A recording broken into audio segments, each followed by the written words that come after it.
Okay, hello everyone, and welcome to Connect GreenTech, the virtual pitch competition that brings together leading members of the media with startups innovating in sustainability. My name is Jim Glade, and I'm a partner at Espacio, which is a media incubator, and Publicize, a PR firm for growth.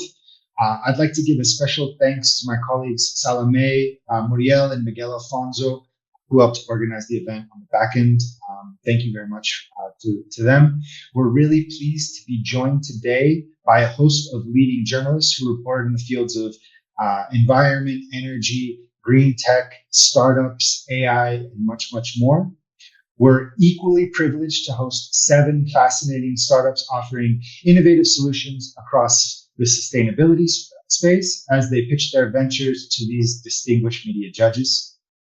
We'll hold a Q&A session at the end of the event. So participants and members of the audience, it's a really good space to ask questions of the media as well in terms of best practices for maybe contacting the media, pitching a story, etc. Collectively, we have decades of experienced journalists here who are happy to answer your questions. We'll hop right into introducing our media judges. Very pleased today to have with us Jamie Smyth, who is the U.S. energy editor at Financial Times, where he leads coverage of the U.S. oil, gas, and renewables sectors from the New York bureau there. An award-winning journalist with extensive international experience, Jamie has reported from cities including Sydney, Brussels, Tokyo, and Dublin. Throughout his career, he has covered energy, business, finance, and politics for top outlets, including the Financial Times, as well as the Irish Times. And his investigative reporting has earned multiple award recognitions. Jamie, thank you so much, sir, for being with us today. Thank you very much. It's a pleasure. Pleasure to have you. Also with us, we're very happy to have Rachel Curry, who's a freelance technology journalist whose reporting touches on innovation, business, and the human impact of emerging technology. Her work has been featured in media outlets like CNBC, New York Observer, CIO, and many others.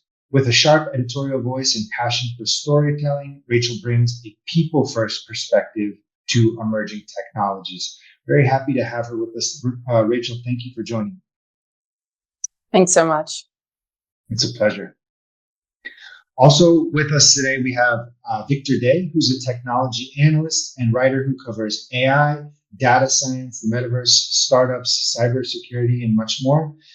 He's a former editor at VentureBeat, and his work also appears regularly in the New York Observer, in Fast Company, the Next Web, which is part of the Financial Times, Entrepreneur Magazine, Hackernoon, many, many more. Victor has also been a media mentor for student founders at accelerator programs in leading universities, including Oxford, University of Southern California, and he has a master's degree in data science and analytics, which helps his reporting. Victor, thank you very much, sir, for joining us. Thank you so much, Jim, for having me here, and all the best to all the contestants presenting today.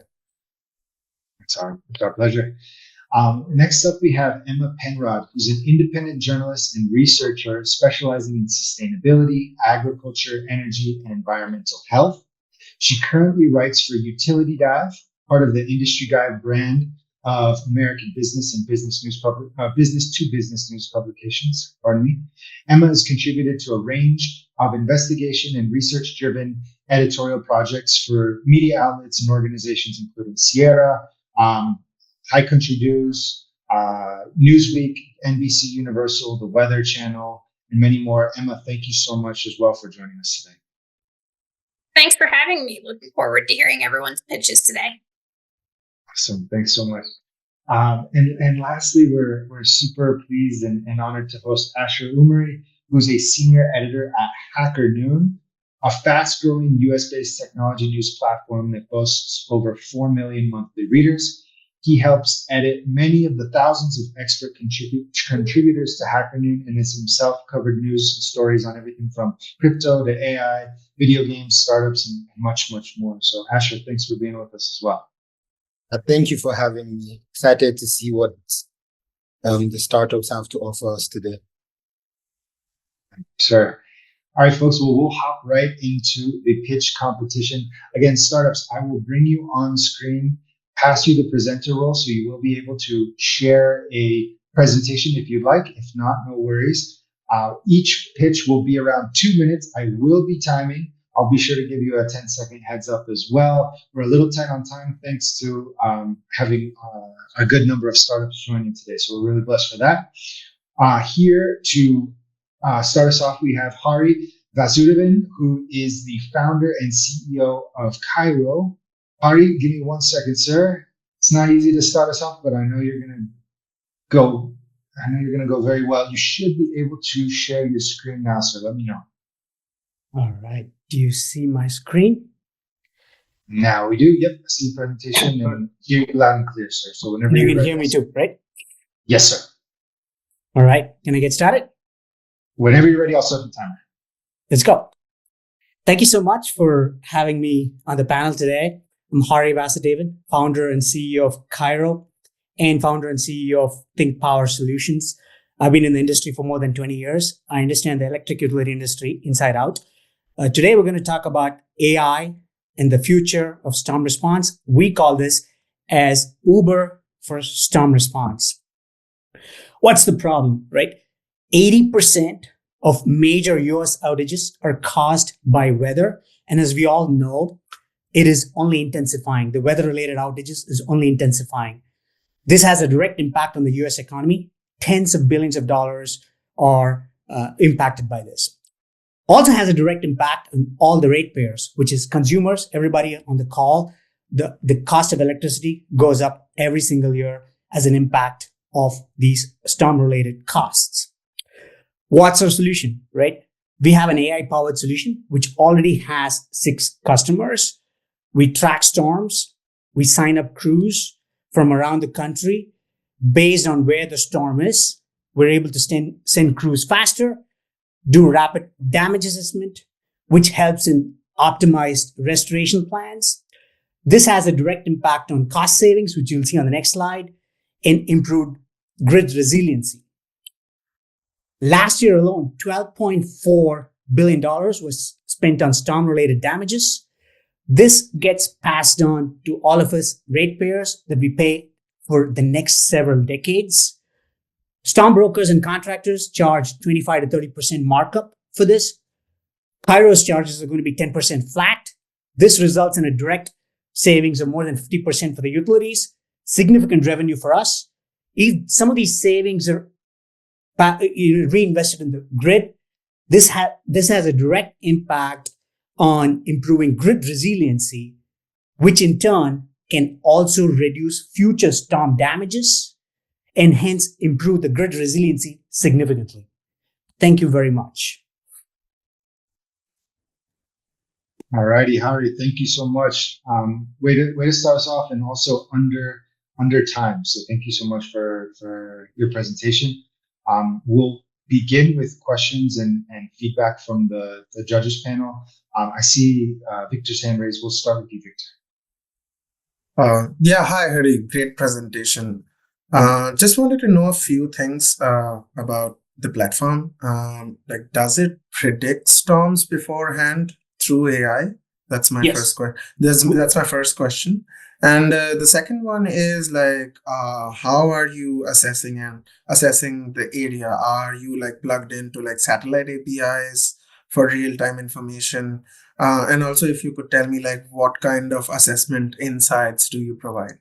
Yeah, so great questions. First of all, yes, we do track storms through NOAA, DTN, and GEP, 3 really robust storm response, weather tracking systems, number 1, right? Number 2 is that actually gives us a impact of severity of the impact, where the impact is going to be. If you can imagine a US map, it can say, hey, on a scale of 1 to 10, where the greatest damage is going to be, 10 being the highest and 1 being the lowest.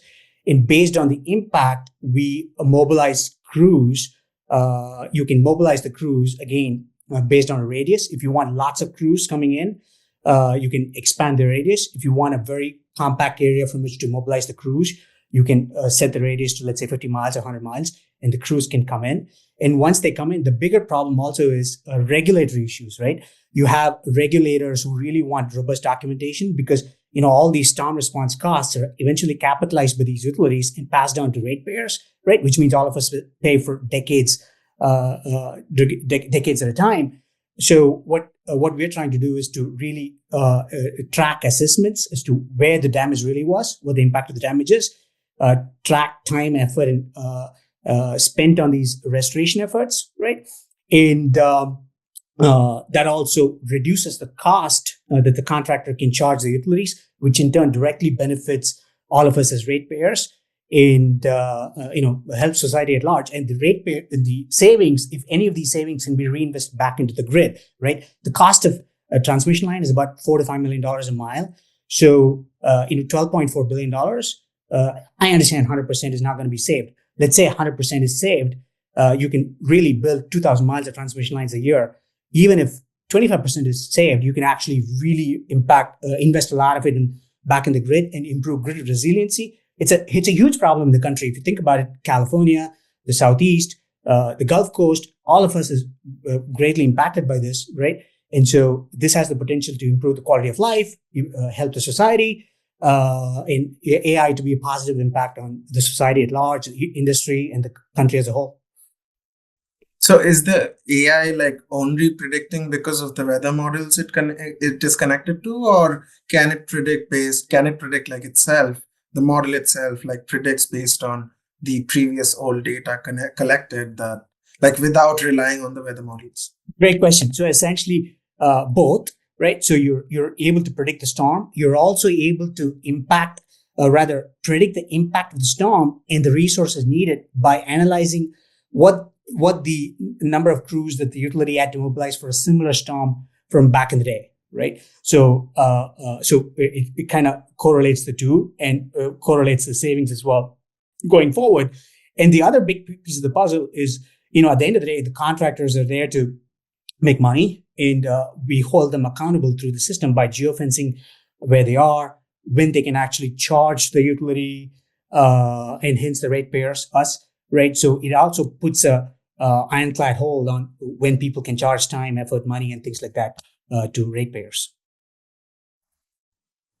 Thanks, Victor, for that. We'll go ahead with Rachel, and then we'll help her in that. I'm curious, who are these crews? How are they employed? How do you ensure certifications and things like that? Phenomenal question. So we've signed up with IBEWs, which is International Brotherhood of Electrical Workers, which means that once they go through the journeyman lineman certification, they're certified, they know exactly what they're doing. So we actually sign up our restoration crews through them. We sign the contractors for equipment. So we match the two, which is typically how the unions operate in the electrical workforce. So we match three things: where the storm is, where the equipment is, where the workers are, and bring them all together. And that's why I call it as the Uber for storm response, essentially matching the rider with the driver on the car, matching the storm with the equipment and the worker who's well qualified through the journeyman lineman process. Thanks, Rachel, for your question. And we'll wrap up with Emma. Emma, I think you might be on mute. Sorry about that. So I guess I was just thinking about, a lot of utilities already have an existing storm response system, many of which are already automated. So is this how would your system interface with an existing system that a utility might have? Is there, an effective interface there? And is there also, a possibility for, human interference into the system if the utility wants to, redirect its crews somewhere else?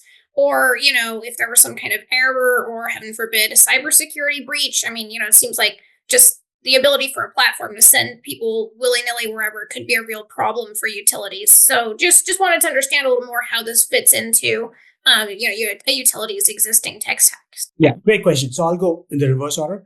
First of all, we're SOC 2 certified. We understand the cybersecurity really well. I scaled Think Power from 0 to 400 employees, bootstrapped it around the country, working with the utilities all day long. I still run that company, if you will. I'm on Edison Electric Institute board, so I really understand the cybersecurity aspect of it really well. And it's SOC 2 certified. Cairo is number one, right? Number two is with regards to existing systems are not SaaS solutions. So they're very clunky.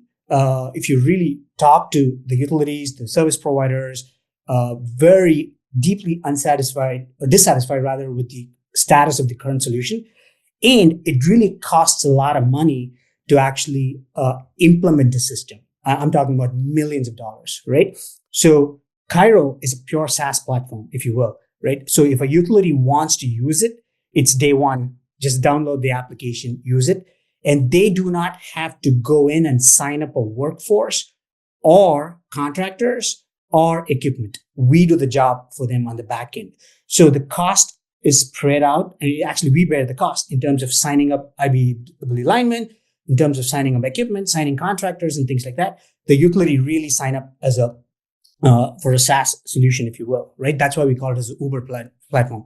With regards to can we work with existing providers, the answer is always going to be yes, but at a significant cost, right? We would rather just prefer to be a blank slate, just utilities just use us and go from there. That's our solution. And we also provide the same service to contractors, right? We've teamed up with a bunch of contractors.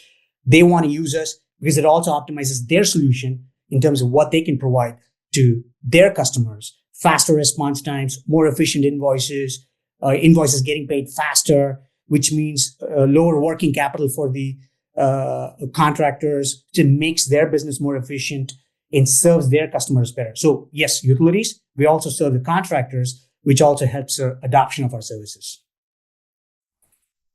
Thanks, Sitan and Hari, congratulations. Thank you very much for going first. It was a good presentation. Thank you so much. Thank you so much. Yeah, for sure. We'll hop in. Before we do to our next funder, just a quick mention as well. I really appreciate all the media judges being able to score in real time so we can announce a winner at the end as well. So thank you so much for that. We'll go ahead and bring up our next presenter, Prem Patel, who's strategy and business development manager at Synop. Prem, give me 1 second, sir. Let me pass you the presenter role. Sounds good.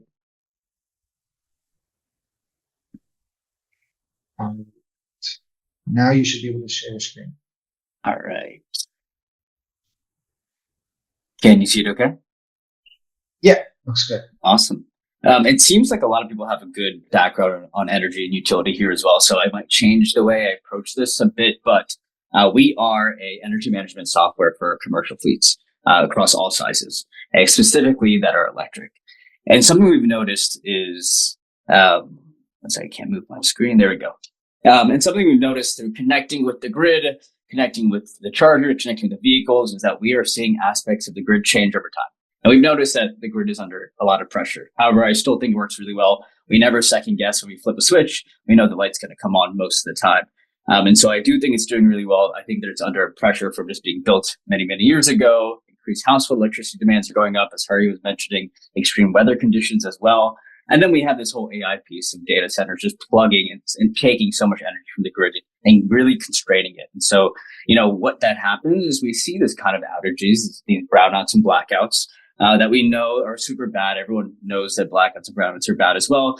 They are horrible for the economy. It says that DOE estimates power outages cost around $150 billion per year. And let alone with the health and costs of it as well. People can suffer extremely through outages. And so, what are ways we can do to fix this? And so at Synop, back in 2020, when we started, we connected through commercial electric trucks with the grid and the chargers. And we started to see kind of these vehicles as batteries on wheels, which is not a new phenomenon either.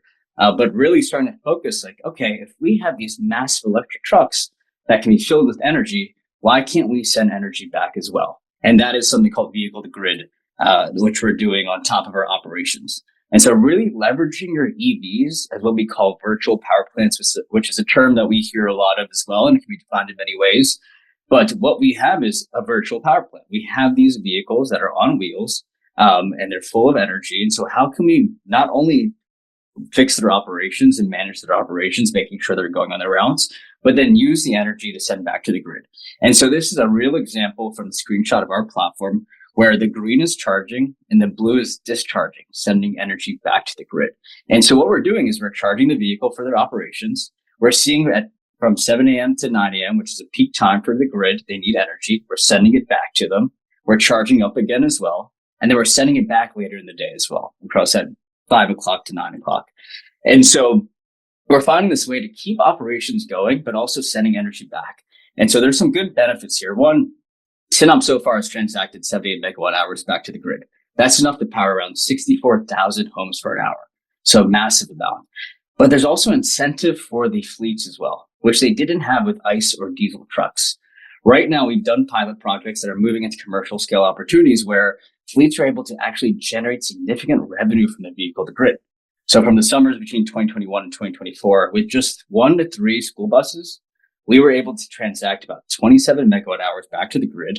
So around 316 hours worth of effort. And the vehicles themselves were able to generate about $66,000. And so we're seeing this world, and I think the economics are still being played out of what can we do to, one, support the grid, but also be able to give revenue back to the fleets. And that's vehicle to grid and what we're building for our fleets, giving the opportunity to support the grid when they need it the most and incentivizing fleets to generate income from that energy as well. And so finding that kind of match and being able to really push electrification further and giving fleets and the grid an opportunity they didn't have before. Brent, I will pause there.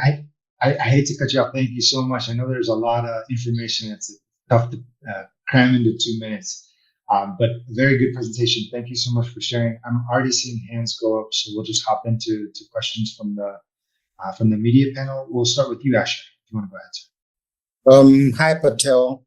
Congrats on all your success so far and great presentation. Just a quick question. How does Synop make money?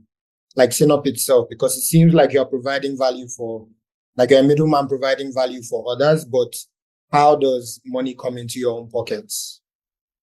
Yeah, good question. So our main business model is not what I was showing today. Our main business model is a B2B kind of a SaaS platform where we charge per charger per vehicle for commercial fleets. So if you have a commercial depot and you have 100 chargers on our platform, we'll charge you a per charger per month fee where we manage your operation. So we manage your uptime, we manage the alerts and warnings, the faults. This specific vehicle, the grid example, we get a transaction fee because we are managing the transaction between the grid and the vehicle.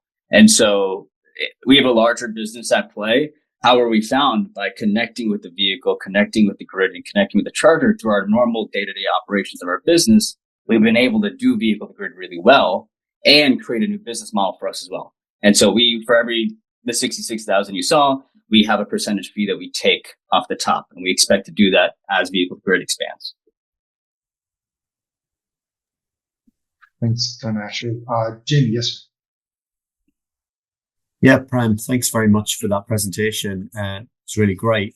I just want to ask you about, your competitors. What competitors do you see out there? Because we've all heard that there's been quite a lot in the residential home in terms of the virtual power plants. Yours seem to be differentiated because you're looking at commercial fleets. But are there other competitors already doing that?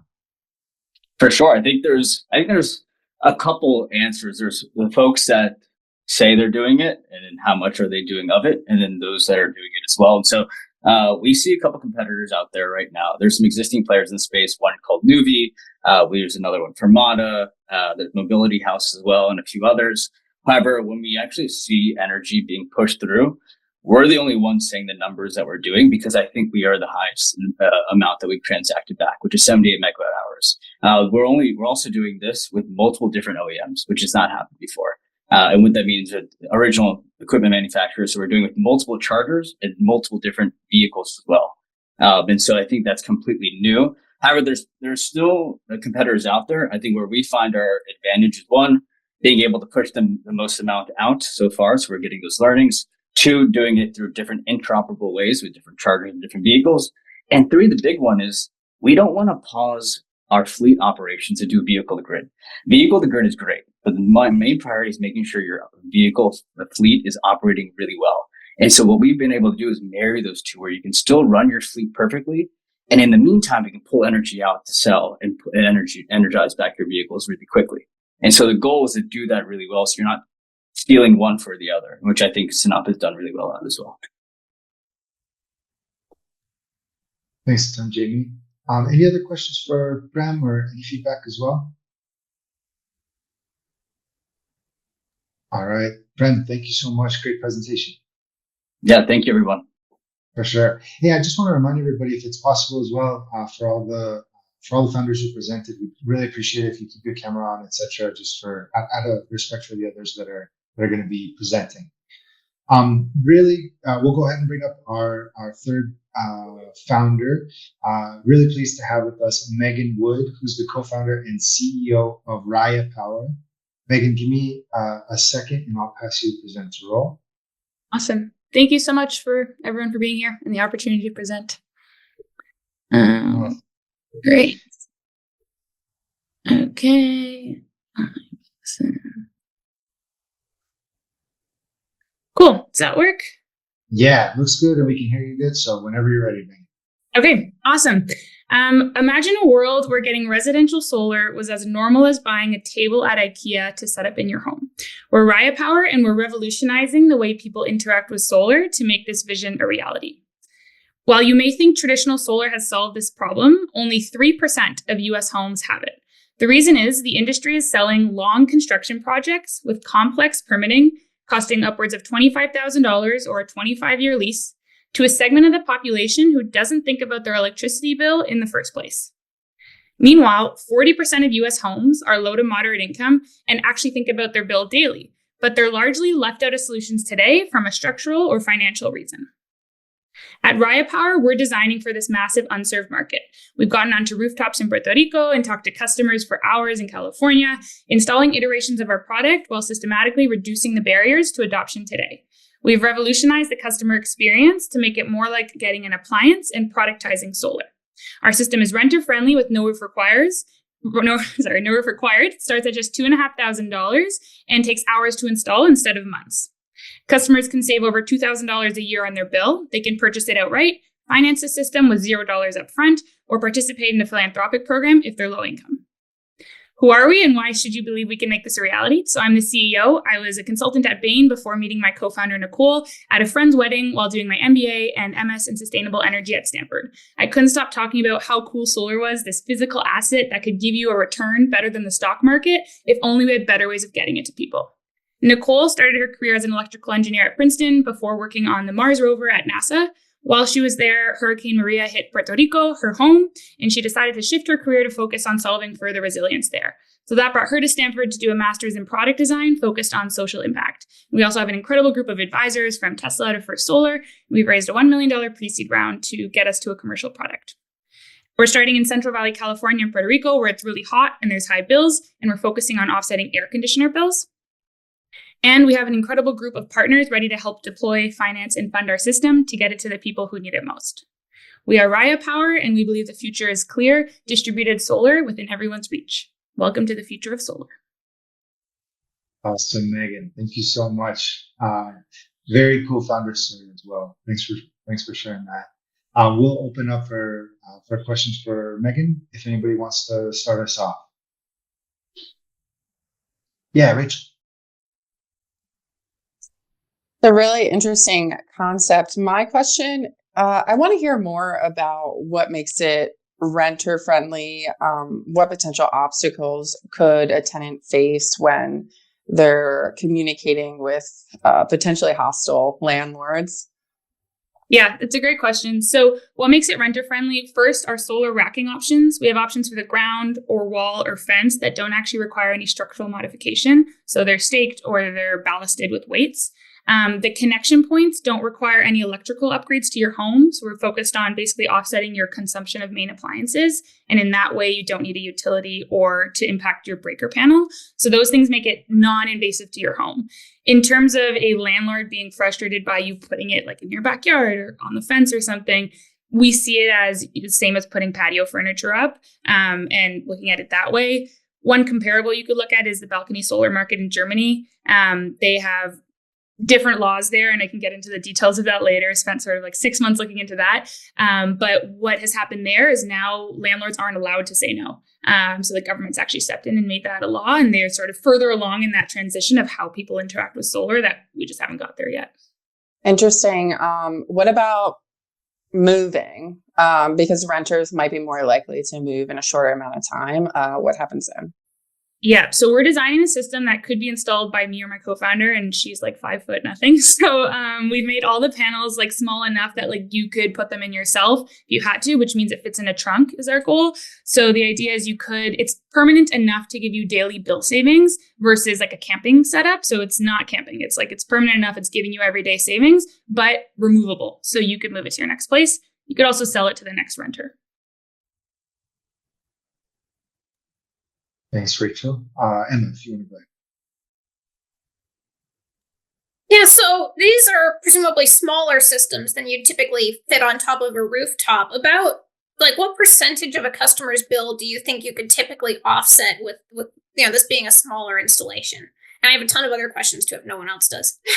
Yeah, and happy to connect later as well. So that's kind of leads into our specific target market. So looking at low, moderate income homes that have a smaller electricity bill in general, their air conditioner is about 50% of their bill, especially in Puerto Rico and Central Valley, California. That's like the main driver. So we can offset the air conditioner with like 4 panels, like a 1.6 to 2 kilowatt system, and a battery that equivalently can hold that solar during the day. So if you're not home, you can run it at night.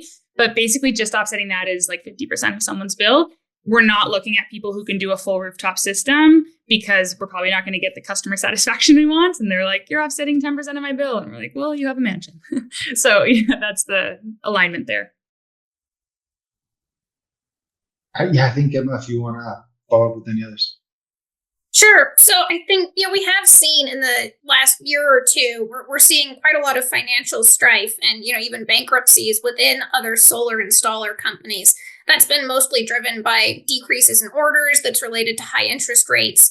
Have you thought about like your own financial stability and how you're going to address this kind of moment in the industry? Yeah, the one main reason I got started in this is if you look at the cost breakdown of resi solar, only 40% is the hardware. 60% is customer acquisition, installation, permitting, so that whole side. So our whole goal is if we can actually just reduce that 60% soft cost to a point where the hardware is selling itself. Ideally, we have a completely different business model that's more like an appliance than a 25-year lease, which the current solar companies are getting, destroyed on, and also selling to a market that's not thinking about it. So we see those as like totally different business models, put us in like a different bucket. We obviously will have to figure out the financing side for people who can't afford the, $3,000 up front. But that's something, at least right now, given the scale we're at for the next few years, we feel like there's plenty of runway of like friendly capital for exactly what we're trying to do, that we're not too concerned in the short run on that. I see Jamie's hand go up too. If you want to go ahead, Jamie. Yeah, hi. Lovely presentation. Just want to ask about, did you say that you'd already raised $1 million? That would be my first question. And then also, where do you get your equipment from? Because we've all heard about these tariffs that are coming in. I mean, is it an offshore supply chain? And how are you going to handle the current strife? Yes, great question. Yes, we raised $1 million in January. So that's our first round of funding. And the goal is to, within a year, go to a commercial product. In terms of our supply chain, it's something we're closely monitoring. Some of the core components we have are from China. And so we're watching that and seeing if there's alternatives. What makes us excited is that this full year is basically product development. The next year is going to be still like low units. So the tariff shouldn't hit us as a startup in like a truly terrible way, in that if we have to pad some of the cost, with venture capital for a bit, like we will be able to, I guess, withstand that versus a company that has massive entrenched supply chains. And we can also pivot. So because what we specialize is like the integration of the system, the software, how it all comes together, how it connects to your home, the design of the racking. We're not building like the solar panels or the batteries or the inverter. We can actually swap those out pretty easily. So we should be flexible on that. Question, Jamie. Thanks. I was thinking the same. I'm not sure. I know if you had a last question or not. If not, no worries. Well, I can throw another question out there. So, you've talked a lot about low income and renters. Those are obviously some really difficult markets for rooftop solar to reach. Another issue can be, if you're in an older home, or you're renting an older place, you may have to upgrade the electrical service to be able to use any of this. That may be a ways out, but have you considered any kind of like those issues in terms of there may be places that have to retrofit in order to use this kind of equipment? Yeah, it's actually the market we serve in that we don't connect to your breaker panel. So we're connected to like your appliances in a different way in that the grid is coming towards our system, but that's through like a normal,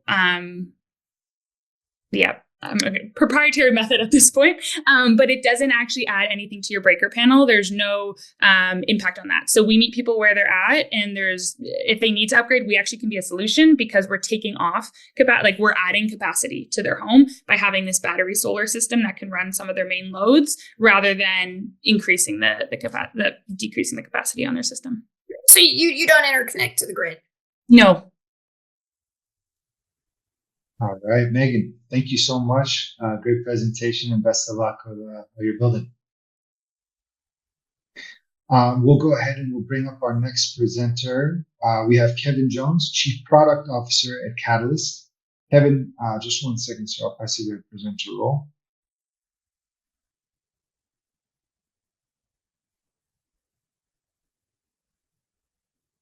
All right.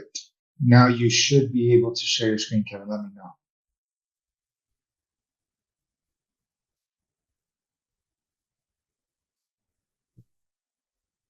Do you see the small screen on the left? Yep.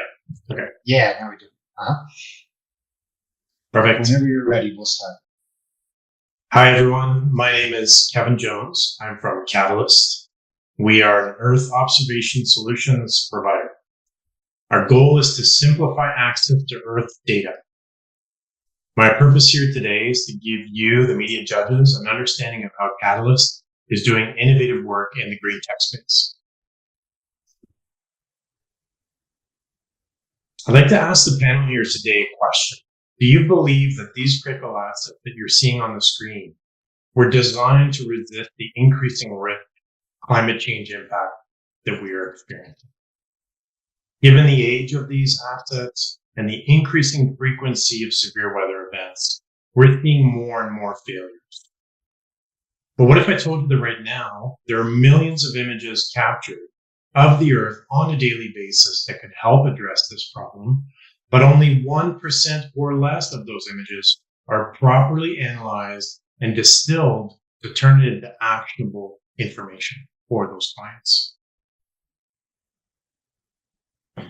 Catalyst has developed a scalable cloud-based processing solution that can make sense of these millions of images. We combine our science with satellite imagery to extract actionable information and change the outcome for our clients. We can mitigate catastrophic risk related to ground stability for critical assets, as seen on the first example on the left. Precursory motion, or indications of failures, are visible in time series satellite imagery before catastrophe occurs. We can also enable power utilities to avoid failures due to increasing storms, or worse, forest fires due to downline. Using imagery, utility providers can reduce the risk and minimize the impact of catastrophic events, as we've seen recently in California, Hawaii, Western Canada, and many other locations. We also allow our clients to traverse through decades of historical imagery to identify changes over time to make better investment decisions for tomorrow's asset investment, as seen on the right side example on this slide. Our business model provides flexibility to the customer who can identify any asset to be monitored globally. We present the data in an easy to understand format, as you see on the screen here, allowing experts to integrate the analysis into their operational dashboards. We offer historical analysis by leveraging decades of satellite observations, and we also support continued monitoring by giving frequent updates. Thanks for your time. Seconds. Oh, perfect. Kevin, thank you so much. Just in time as well. Thank you very much. Great presentation. We'll go ahead and we'll open up for questions. I already seen a couple hands go up. We'll start with Asher. Hi, Kevin. Great presentation. I wanted to ask a quick question. You mentioned that there are millions of Earth imaging data that is not being properly accessed or analyzed, right? Why? Because when you established that these aren't being accessed, I'm trying to understand the reason why they are not being accessed, is that the problem that Catalyst is solving, or is Catalyst just going to supply more data that more people end up not accessing? Right. So is the issue the way the data is being presented, or, why isn't the data being accessed as it is already? Yeah, it's a good question. The data, the way that it is provided and collected mainly today, is in a raw state. So if you have ever been on Google Maps or Google Earth, you've been able to kind of zoom to your house and see, your backyard or something like that. However, for these types of applications, the data needs to be processed and distilled into actionable information. And that's the piece that's missing. There are millions of images being collected, but a very, very small percentage of it is actually processed at scale globally to be able to provide those answers anywhere you're looking. And that's what we're providing. Yeah. So you're providing the answers, as a package already. Correct. The processed, distilled, actionable information globally where customers need it. All right. Thank you. Thanks, Sasha. We'll go ahead with Victor. Yeah. Hi, Kevin. I wanted to understand that.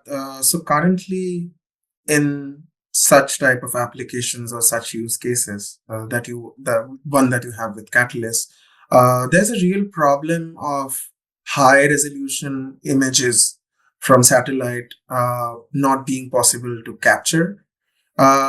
So like, what kind of a weather data model, or are you connected to a particular satellite API or a plugin that is providing you with really high resolution images so that you can analyze data well? And I would also like to know, what is the frequency of image capture within your platform? Yeah, it's a really good question. It's one that we encounter a lot. It turns out that what you're speaking about is resolution, and resolution kind of translates into three parts. One is the spatial resolution, which is what you're referring to, the ability to detect small details. The other aspect of resolution is what we call temporal resolution, so how often you can revisit. And the third part of resolution is what we call the spectral resolution, is how many bands of information are available to characterize what's happening on the ground. So without getting into all the details, there are a myriad of different options out there. The uniqueness of Catalyst is we are able to work with these hundreds of different satellite data sources and process the right data over the right location for those clients. So we abstract that complexity, because getting the right type of data to solve the problem, it requires expert knowledge. And that's where we bring a lot of that capability to our customers. And what is the frequency?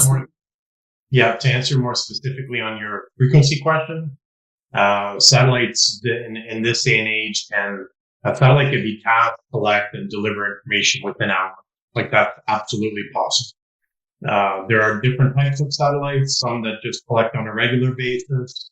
At this point, one of the leading companies in the US is called Planet Labs, and they do a complete global scan of the Earth every day.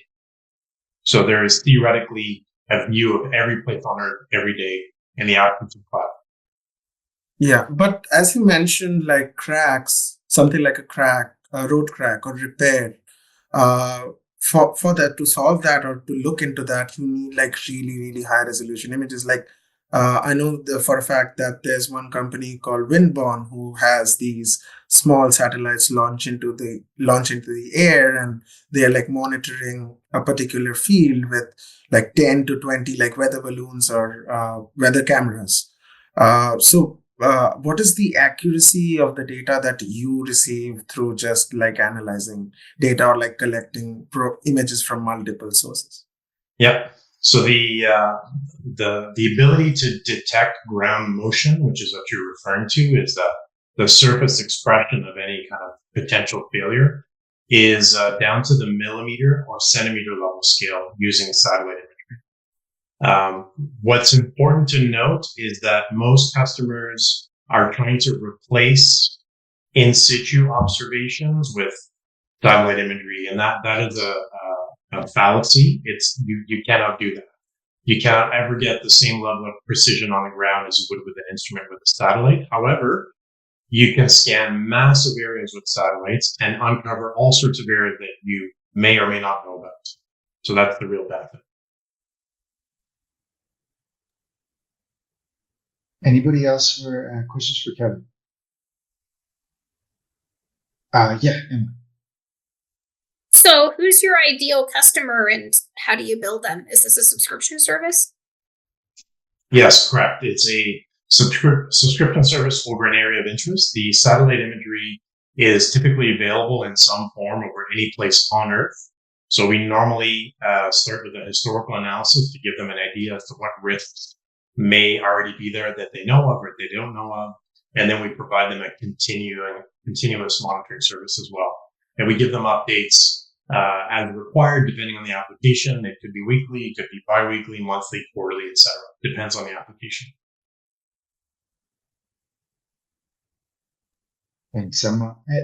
Kevin, I'm not sure if it would apply or not, but just curious to see if you've ever worked with any journalistic organizations or investigative organizations, for example, monitoring, let's say, like deforestation in the Amazon or something like that, and providing reports on that. Have you ever done that?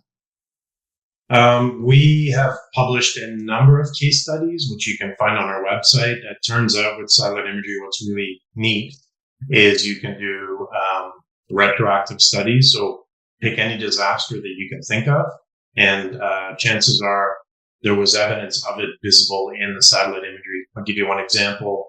There was a landslide just outside of Vancouver in December of this year. And that last slide that I had up on my screen showed evidence of precursory motion that ultimately triggered that landslide. And that was visible in the data in August. So that type of scenario where we can go back through the data and identify those precursory signs is repeatable again and again. Awesome. And yeah, I imagine super helpful for trying to prevent it in the future as much as possible too. Awesome. Well, Kevin, thank you so much. Really interesting what you guys are working on. Thank you. All right, folks, we are going to hop into our last few presentations. Just a quick thank you and reminder to the judges to keep scoring in real time so we can announce a winner. And also, just as a heads up, we will have a quick Q&A afterwards. So founders, if there's any questions that you have specific to your startup, etc., for the media, we're really happy to answer them here. So we're going to bring up next Felipe Ariola, who's the co-founder and executive chairman of BioESol.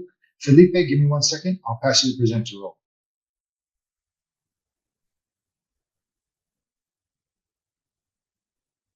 All right, Felipe, you with us? Oh, I think you're on mute. Just a heads up. Yeah, thank you. Yeah, sure thing. You should be able to share your screen now via the little arrow and the box. Yeah. Cool.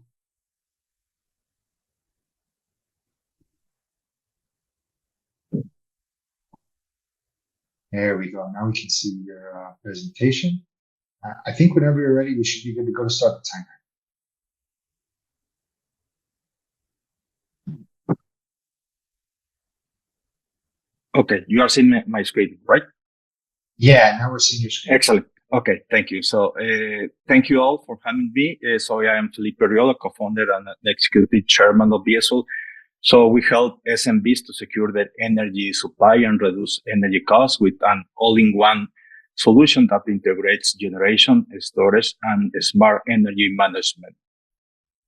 So since launching in 21, we have shown strong and consistent traction. In the last year alone, we reached 5.1 million in revenue with more than 200 clients, including Enel, and we have been profitable since year one.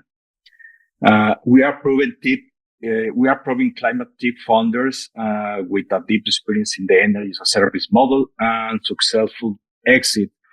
And we are backed by top-tier energy experts and scale-up leaders who know how to navigate and to scale this space. So this year we are projecting to reach 15 million in annual recurring revenue. And by 27, we are aimed to hit the 100 million equivalent to 1 billion in contract value. Now let's talk about the market. So in Europe alone, grid congestion is the number one threat to the energy transition. Electricity price and volatility are rising and are putting SMBs under pressure. So the solution, on-site and decentralized energy systems. And that's exactly where BSL markets the difference.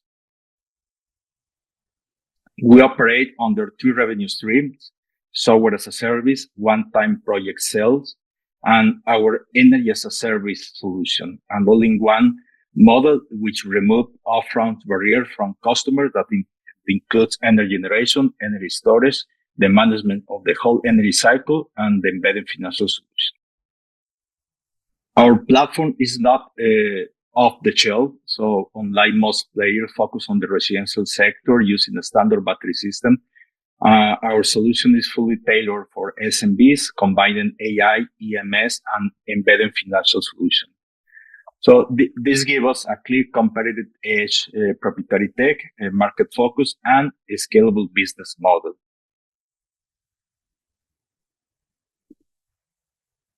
So we are targeting a fast-growing market, a double-digit annual growth rate. In the short term, we are planned to serve 10,000 SMBs in Europe and 3,000 in Latin America. We have secured three partnerships with global energy companies to support our expansion across both regions, Europe and Latin America. To scale, we project to raise during this year 30 million in equity and 50 million in debt to deploy projects for thousands and SMBs. Well, let's power the energy transition, starting with the business that needed the most. Thank you. Awesome, Felipe. Thank you so much. Really, congratulations as well on all the growth and partnerships. It's amazing. Thank you so much for taking the time to present. We'll go ahead and we'll hop right into questions. Victor, we'll start with you. Yeah, hi, Felipe. I guess due to the lack of time, you had to move through your slides really quickly, but I saw in one of your slides that it said AI-powered batteries. So if you could explain a little bit on that, what is it exactly, what it does? Yeah, for sure. Thank you for the question. So we developed 9 years ago the first battery prototype, and then we developed some algorithms. One of them are included in the controller of the battery to monitor the health of the battery and to extend the lifetime of the battery by itself. Also, we developed an auto balance cell system to keep the battery running even if there is a cell situation. And including in the EMS, we also developed some predictive analytic weather forecasting, machine learning to understand better the consumption profile of any of our customers. And with that, we are adjusting the whole energy cycle to meet the company demand. So we have been using this AI science many years ago, but then we are looking to enhance our solution to the current energy scenario. And you mentioned BID as one of your recent partnerships. It's a growing automotive brand. So any case studies you can share, what kind of work you're doing with them?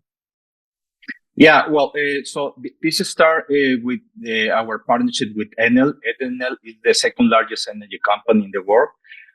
So we closed in 2023 this partnership, and we already closed 2 projects with them. One with a wind project that they have in Mexico. Then last year in September, BYD reached Enel to ask for some introduction to potential partners to develop their battery market for Latin America. And then, Enel, they present us, and then we start the conversation with them in order to be able to attend the market. In this case, obviously BYD is a EV market, but then in the battery storage, they are the second largest battery manufacturer in the world. So they are really keen to attend this market, in this case, a stationary battery market. So they, in this case, for attending Latin America, they want to do it through a business partner. So after 6 months of negotiation, we end with concluding 1 month ago the first project, and now we are looking to attend at least 50 projects that are in the industrial and manufacturing sector. So we are going to install our all-in-one solution, including the BYD batteries. Very, very cool, Felipe. I see a couple more hands raised. We'll go with Rachel and then Jamie. I like how you're targeting SMBs, but I do wonder, how do you work with often budget-strained SMBs to afford your solutions over the long term? Yeah, excellent question. That is actually one of the biggest obstacles that we faced 2 years ago to secure a major number of sales. So 95% of our pipeline requires a financial solution. So for that reason, we developed the first projects in the energy as a service solution that is a long-term contract like PPAs, power purchase agreement, or leasing contracts. So we are supplying everything without any down payment from the company part. So once that we install everything, we sign the contract. Well, we signed the contract that we installed everything, and the companies commit to pay us a monthly subscription fee that is going to be lower than the current energy bill. So we are helping them to transition to a renewable energy operation without any capex investment. So we are helping them to decrease the energy cost and then to operate in a better and resilient way. I hope that answers the question, Rachel, right? Okay, great. Jamie, please go ahead. Yeah, hi, Felipe.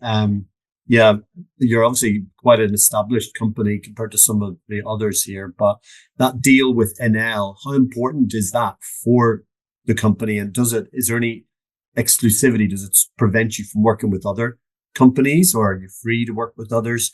And just who are your key competitors out there? Are they the big giants, or are they smaller SMEs like yourselves? Yeah, there is no exclusivity with Enel. There is a mutual understanding that we can help them to supply our energy storage solution, attending their projects, and then they can help us also to give us mentorship and advisory to secure more and more projects. So Enel is given is giving us a validation, market validation, and they also are helping us to scale internationally. So we start in Mexico. We are seeing that we already validate our technology in a different market scenario. Now in France, where I am based from 2 years from now, we are looking to start marketing our solution to solve a different case of energy problems. And then, we found out that the bigger companies, the utility companies, are focused on a bigger market or utility projects or residential market, and other startups that are offering something similar like this energy as a service solution are also focusing on the residential sector. So there is a few players that are offering something similar that I was to the SMBs. Some of them only offers solar as a service or virtual power solution like Octopus. So in this case, I believe that we are facing a great opportunity that we want to take advantage of the current scenario, that more and more companies are looking to have a decentralized energy solution. Right, and we'll wrap up with Emma, please. Yeah, so you mentioned that you have some AI built into your systems. Are you using that AI to, track and predict pricing on the grid and maximize your customers' savings and earnings off of their batteries? Or how exactly is that working? Is it just optimization on the behind the meter end? Yeah, excellent question. Yeah, so we start with the second one because in the Mexican market we cannot trade energy like in Europe or in most of the countries in Europe. So yeah, this is more as a tariff arbitrage to decrease the energy cost, to take from the grid when the tariff are lower and then use it when the tariff are higher. But now here in France, we are evolving our solution to be in a position to optimize the battery usage, in this case to trade the energy in the spot market. So definitely we are going to take the advantage that the market is offering us. Alrighty, Felipe. Well, fantastic presentation, and again, congrats on all your growth and best of luck in Europe as well. Thanks for presenting today. Thank you. All right, folks, and last but not least, we do have Ruben Klein, who's the CEO of BlueTech. Ruben, we're really happy, or I apologize, Ruben, you might not be the CEO. I think we had a quick change. But again, thank you very much, Ruben, for joining us. I'll pass you the presenter role. Thank you. Thank you for the opportunity. Of course. I think you should be able to share your screen now. Let me know. Okay, let me know if you are, if you can see the presentation. Yeah, we can see the presentation. It's not in the presenter mode, but we can see the slide. Okay. So thank you very much. My name is Ruben Klein. I'm a co-founder of BlueTech, and we are an energy efficiency platform. And the problem that we see is that did you know that the 40% of the global energy consumption comes from the commercial or an industrial building, and up to 30% of the energy is wasted due to the lack of monitoring. Companies today are facing high energy costs and environmental problems, and the current solutions are very expensive and inaccessible. So we developed BlueTech Cloud, that is an energy efficiency and a management platform, where we do a real-time monitoring with IoT sensors, and we are AI-based optimization to reduce the energy consumption. What we do, we perform intelligent automation of air conditioning system, lighting, and industrial systems. The difference between us and the competitors is that we are a fast and a minimally invasive implementation. We have developed projects of huge buildings in less than 5 days. We integrate all the systems of the building, and we are hardware agnostic. We can implement every brand of the market, and we are we work with different and multiple industries, starting from retail, real estate, mining, construction, etc. So our business model, we sell directly and through partnerships with Daikin, that is the most important HVAC system manufacturer in the world, and Tech. And we monetize in two ways. We develop a setup fee and then a subscription fee with different plans depending the size of the project, and the payback is in less than 12 months. Thanks of the reduction energy that we perform. Today, we do a 30% of reduction in energy consumption. We are monitoring more than 2 million square meters. We are saving more than 500 megawatts per year and reducing more than 200 tons of CO2 per year. We are a multidisciplinary team with a lot of experience in the tech, telecoms, and in the corporate companies.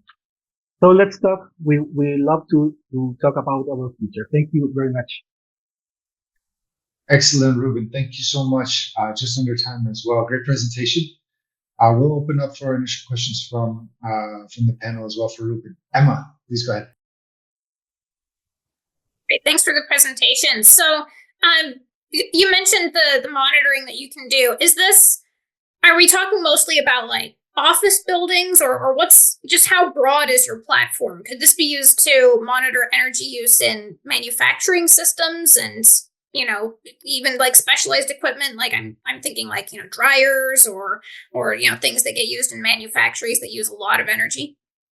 Yes, we install some sensors if the client if they don't have. If they have these sensors, we implement and we integrate the sensors that they have to our platform, and then we started to gather the whole information. Then we upload to the cloud, and with our AI algorithm, we automatize these solutions to reduce the energy up to 30%. So we use our own or third party sensors to gather the whole information.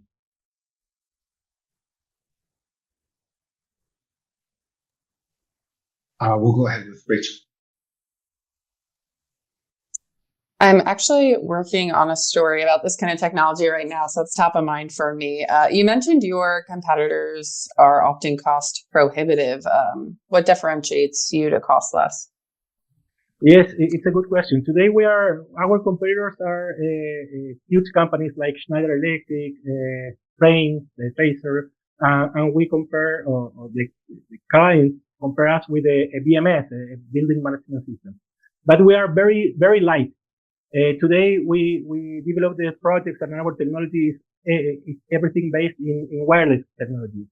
And the competitors today, to implement a BMS, they have to wire the whole building. So we are talking about projects that are at least 3 to 6 months to deploy.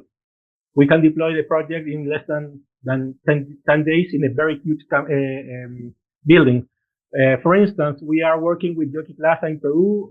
It is 180,000 square meters big. So, and we implement the project in only 8 days. And it's very cost effective because we don't have to we don't have to wire the whole building. So everything is very light and very cost effective if we compare with the competitors. And the market is very huge. We are talking of about 300 billion because every building that or shopping mall or retail that use an HVAC system is our client. Thanks, Rachel. Anybody else have a question for Ruben? All right, fantastic. Well, Ruben, congratulations. Thank you so much for joining us and presenting as well. Appreciate it. It's hard to go last as well, but you did a really good job. So Thank you. Done. Thank you. All right, folks, we're going to take about 30 seconds or so to have the judges go ahead and finalize their scores. So if you need to make any last minute changes, judges, please go ahead and do so. At the same time, I'm going to ask that you multitask a little bit, and we're going to open up for questions as well from any of the founders or audience members as well that like to ask questions.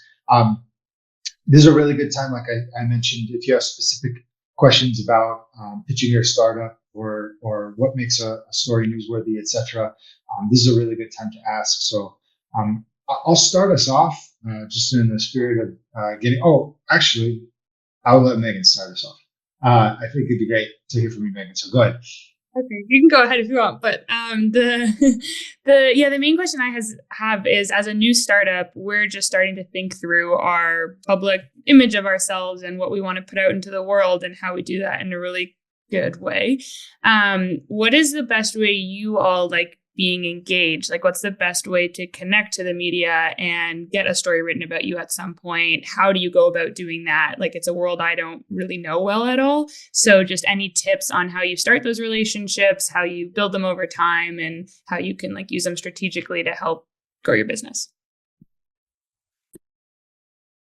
Great question, Megan. Anybody want to start us off, Jamie? Yeah, I mean, one of the challenges of being a journalist is you get deluged with press releases. So that is obviously a problem that sometimes they don't even get read. So I think, one of the important thing is actually just make sure you do an eye-grabbing sort of press release. Keep it very simple. Don't send out 4 pages, 1 short page, concise, simple message. I would also encourage you to engage with journalists at conferences and things like that. Sometimes companies can be a little bit nervous about dealing with the media, but we're generally not terrible people. So, cozy up to us at the conferences, just get out there and meet as many journalists as you can. And I think, your presentation was great today. So I think, good presentation skills, keep it short and simple, try and grab people's attention, in the first minute when you're talking to them or engaging. I'll add to that. I think don't be afraid to talk about things that are going on in the world.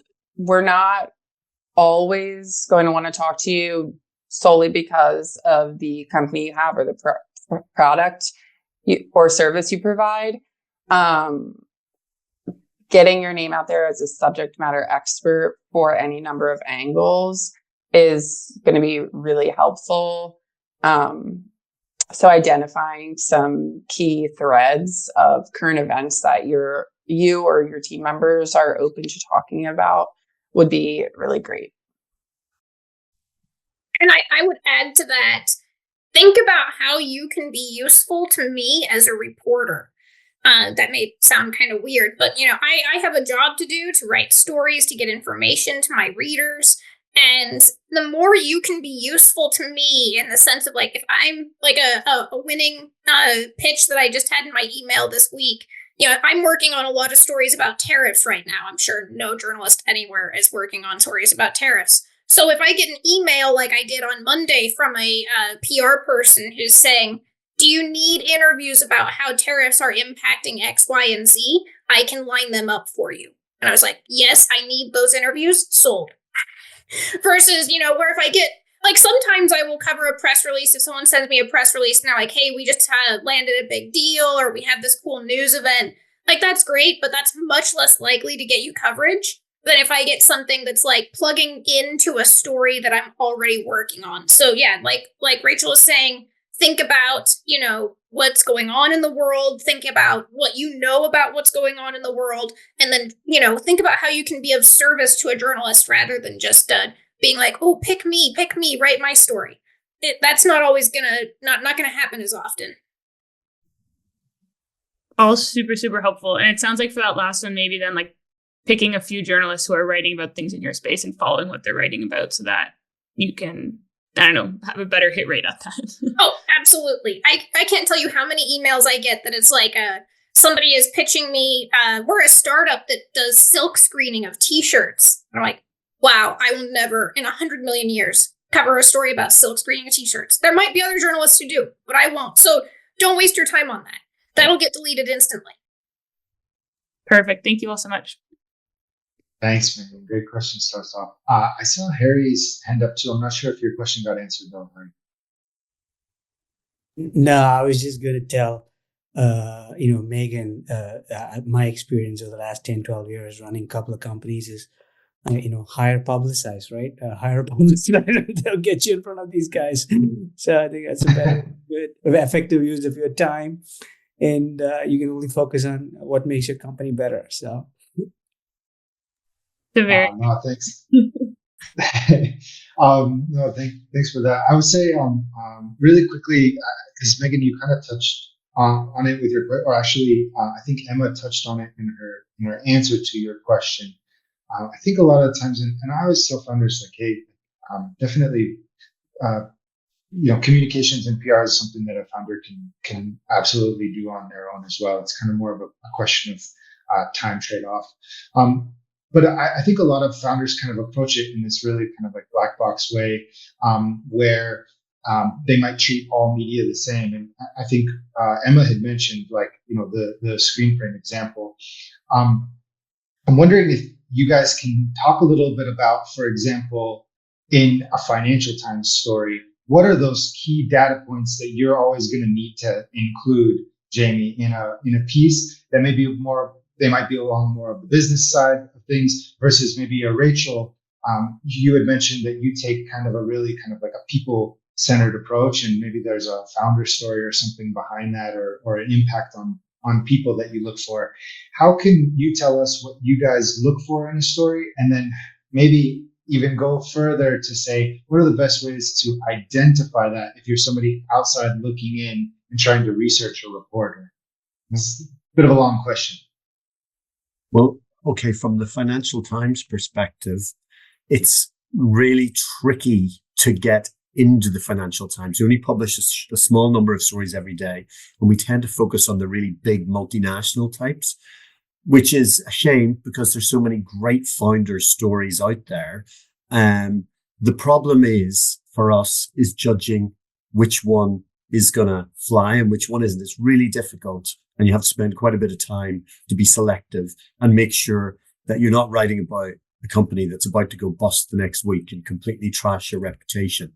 So often in the FT, when we're looking at things like this, we would try and assess, how much money the company's got behind it, And so, for example, in some of the pitches there, I was looking at, a big partner like NL, money that's been raised, just to give me a bit of certainty that it's not all going to blow up in my face.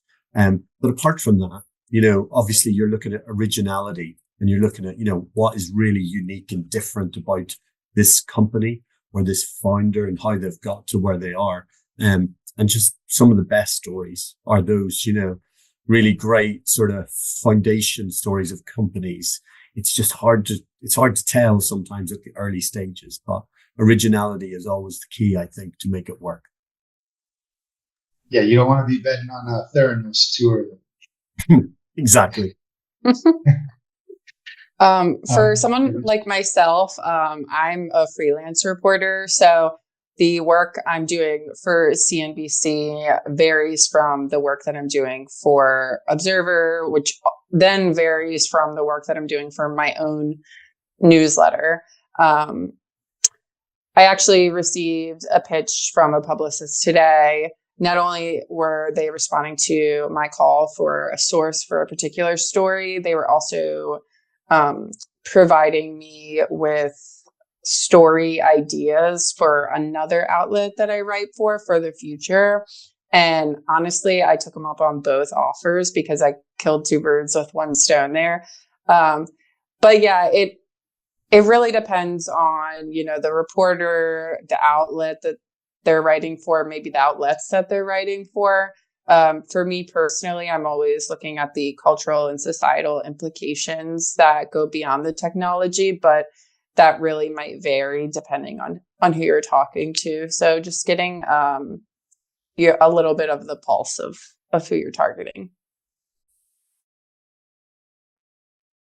Awesome. No, thanks. Any other feedback from the media panel as well? I don't want to leave anybody out. Yeah, Ashley. Okay, so this is really short, but I'd like as a rule of thumb, but I'd like to think that if you are a consumer-focused business, then I think consumers are a bit more interested in the story you're selling them, the people making the product, what inspired them to make the product. They want to know that you had a similar issue that they have.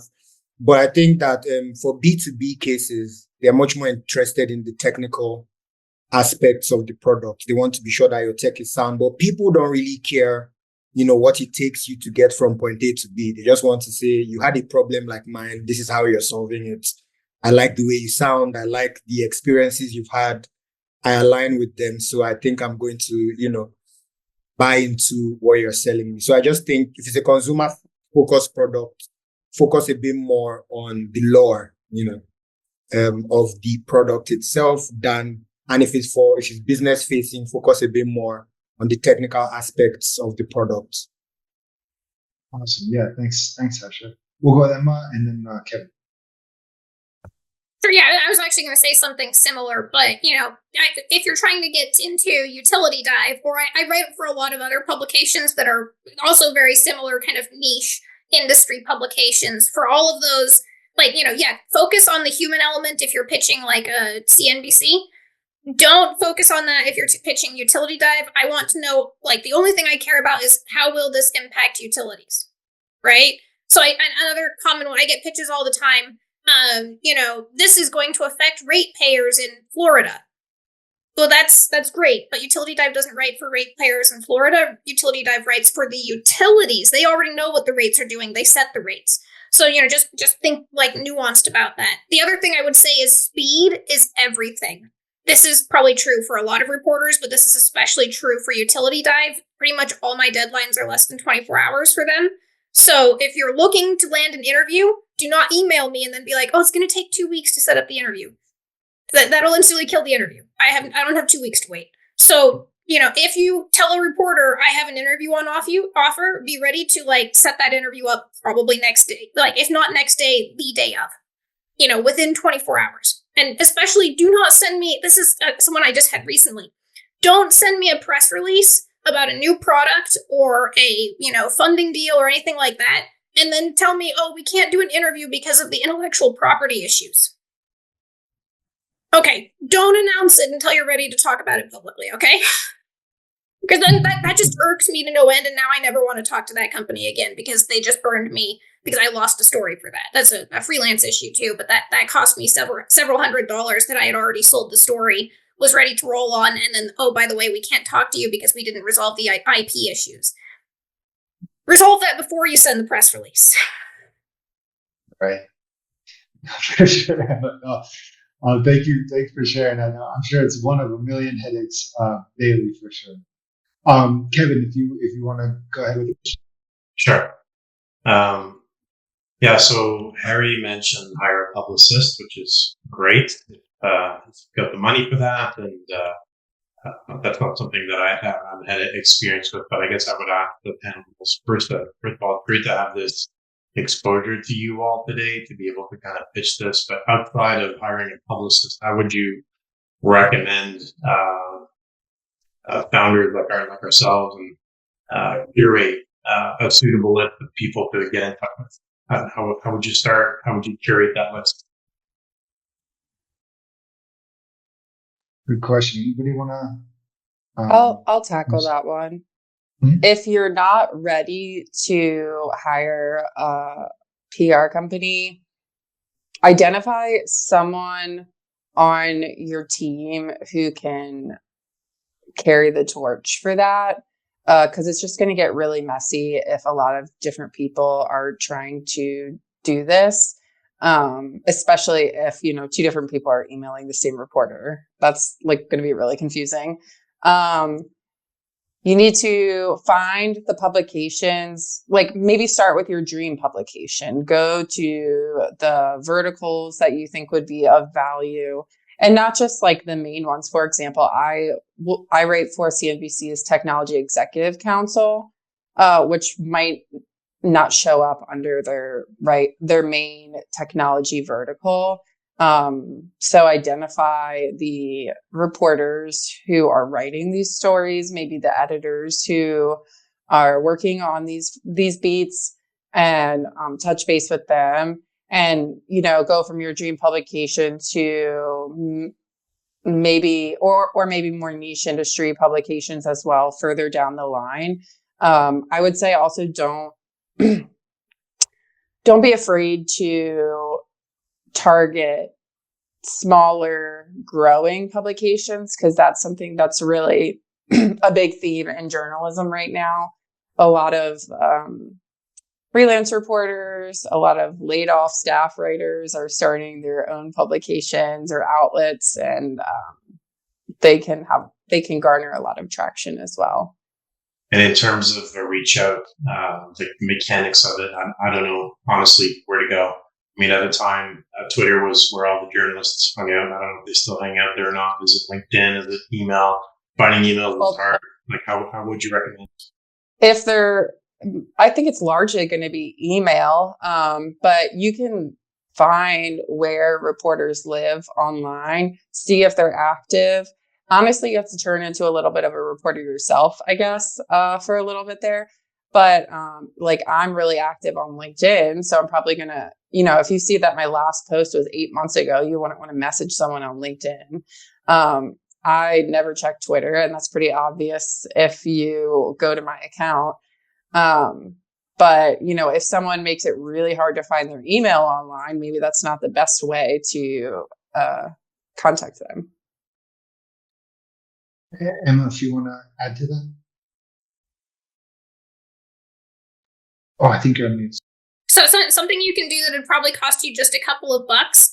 Somewhere on your website, on an about page, a news page, and a contact us page, set up a PR email and have that easily, like something I can find easily. So if I'm Googling you and I go to your website, I have an email that says, if you're a journalist, email me here.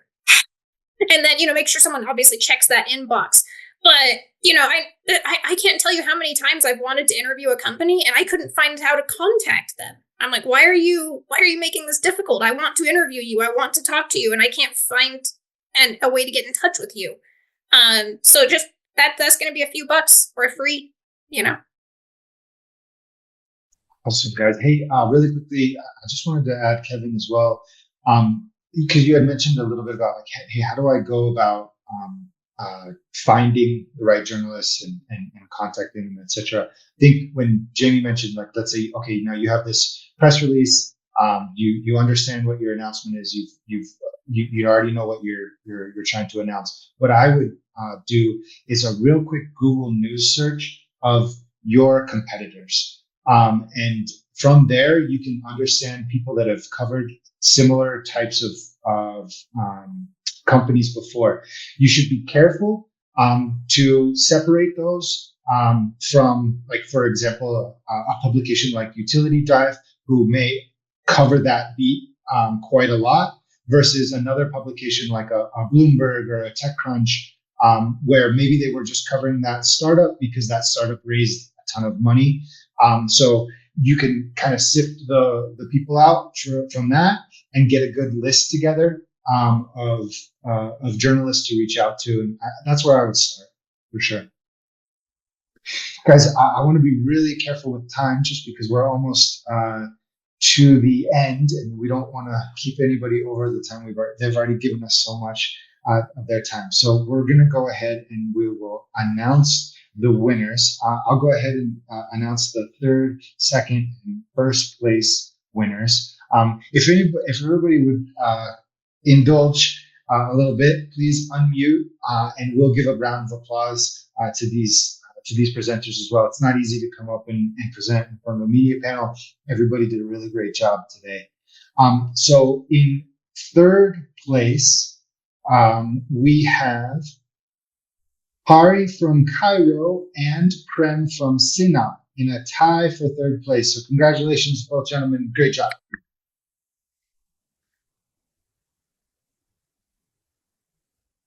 Nice work, guys. In second place, really happy to have Felipe from BioISO. Felipe, fantastic work. Congratulations with everything you guys are building. Thank you. Well done, sir. And then in first place, it was an honor, really exciting to see what she's building. We have Megan from Raya. Megan, congratulations. Thank you all. Hey, really good. We'll be sure to follow up as well. I wanted to mention, folks, kind of the idea here is that we all kind of get together and connect. So we'll be sending some contact information as well, LinkedIn, etc. I really recommend everybody connect there, kind of continue to share updates and help each other out as everybody grows as well. Again, it's really impressive to see what everybody's working on. So it's always an honor to host these. And if anybody has any questions or anything afterwards, we're really happy to connect anybody via Salome as well. So a big thanks to Salome and Miguel on my team for setting this all up. And again, thank you to the media judges who took time out of their really busy days to be here with us. It really means a lot. So hopefully we'll see you again on the next Connect event.